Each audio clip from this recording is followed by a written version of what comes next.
So hi guys, আমরা আজকে ঘুরতে যাবো মেলায়। চলে এসেছি আমরা এখন মেলায়। দেখো কত ঝোঁকার ফটো তুলছে আর কত বেলুন। আমার ছেলে তো বেলুনগুলো দেখে পুরো গোছে যাচ্ছিলো। আর ওকে বেলুন কিনে দিইনি, আমি বেলুন কিনে দিলেই ফাটিয়ে দেবে, তাই আমি বেলুন কিনে দিইনি ওকে। ক্যান্ডি পপ কিনে দিয়েছি, একটা গাড়ি কিনে দিয়েছিলাম। আর দেখো কত ভিড় হয়েছে মেলায়। আর আমার বউ এটা, আর আমার দিদি, আর আমার ভাগ্নি, আমার কাকিমা ফাকিমা সব এসছে আমার সাথে, আমাদের সাথে সবাই। আমার ছেলেকে দেখো টুপি পরে ঘুরছে, ভালো একটা জামা হেভি লাগছিল দেখতে। আর মেলায় দেখো কত খেলনা বিক্রি হচ্ছে। আমার ছেলে তো পাগল হয়ে গেছে মেলায় খেলনা দেখে, কিন্তু ওর কোনো খেলনাই পছন্দ হচ্ছিল না। লাস্ট পর্যন্ত একটা গাড়ি পছন্দ হয়েছে, ওই গাড়িটাকে কিনে দিয়েছি। আর দেখো কত কানের মেয়েদের।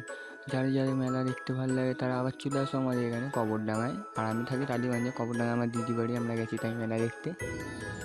অনেকটাই দূর পরে আমাদের এখান থেকে আধ ঘন্টার রাস্তা। দেখো অনেক নাগরদোল্লা দেখা যাচ্ছে, কি বড় সাইজের কালারিং।